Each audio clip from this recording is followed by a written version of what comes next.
The obsidian training hall of the Vrexthor warship hummed with the energy shields that kept the vacuum of space at bay.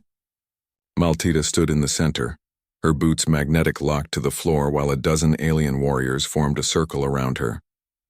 Their chitinous armor gleamed under the harsh crimson lights, and their mandibles clicked in what she'd learned was laughter. "Human," rumbled Commander Zektar, his forearms crossed in a gesture of dismissal. "You request combat training. But you are soft flesh, weak bone. Your species conquers with machines, not strength." Maltida met his compound eyes without flinching. 6 months ago, she'd been a cargo pilot. Then the Vrexthor had captured her ship, and she'd become something else entirely, the only human aboard a vessel full of the galaxy's most feared mercenaries. "I learn fast," she said simply. Zektar's mandibles spread wider. "Then learn this. You are prey species. We are predators. This is nature's order." From the edge of the circle, Ace stepped forward. He was human too, though he'd been with the Vrex for 3 years. Long enough to earn scars and the grudging respect of the crew. Long enough to forget, perhaps, what humans could do when pushed. "Commander's right, Maltida," Ace said, his voice carrying the weariness of someone who'd adapted by accepting less. "We're not built for their kind of fighting. Better to stick to what we're good at: navigation, engineering, survival." "Survival is what I'm good at," Maltida replied. Zektar gestured to his second-in-command, who tossed a blade into the center of the circle. It clattered against the metal floor, a Vrex warblade, curved and serrated, designed for their multi-jointed grip. The weapon was nearly as long as Maltida's arm. "Pick it up," Zektar commanded. "Show us this learning you speak of." Maltida approached the blade. Around her, the Vrex clicked and chittered, their version of anticipatory amusement. She crouched and lifted the weapon. It was heavier than she'd expected, balanced for a completely different physiology. She held it upright, adjusting her grip. "You don't even know how to hold it," Ace said from behind her, shaking his head. There was pity in his voice and something else.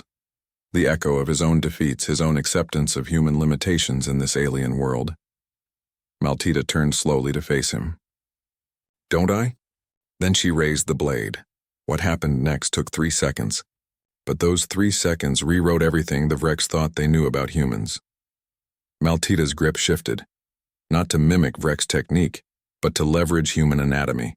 Humans who'd climbed down from trees with opposable thumbs capable of precision, no Vrex could match. Humans whose shoulders had evolved to throw spears with deadly accuracy across vast distances.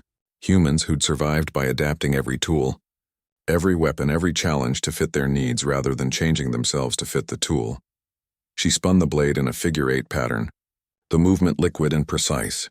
The weapon became an extension of her arm, its weight distributed through her core, her legs, her entire body working as the integrated system that evolution had designed for persistence, hunting, and survival.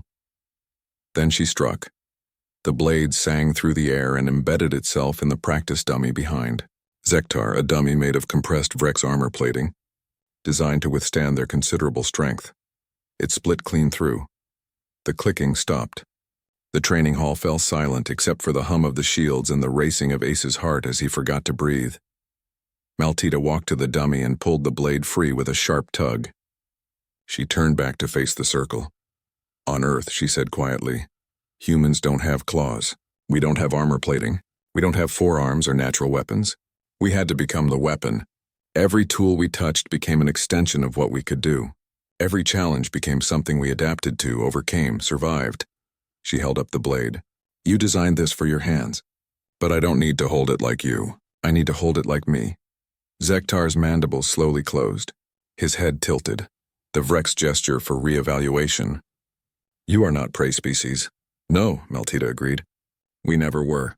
We just let you think it." She offered the blade back to him, handle first. "We're persistence hunters, Commander.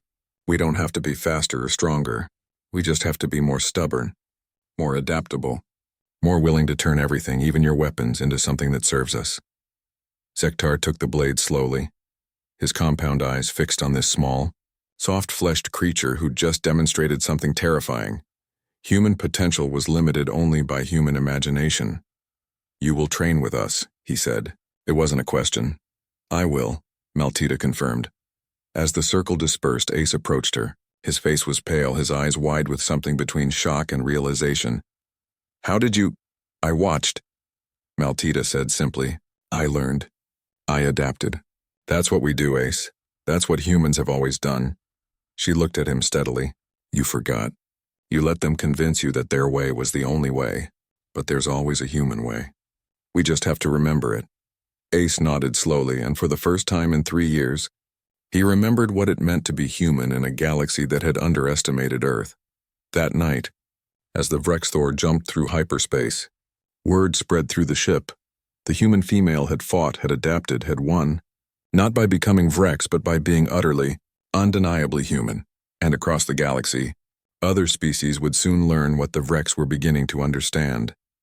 Humanity's greatest weapon wasn't strength or speed or natural armor.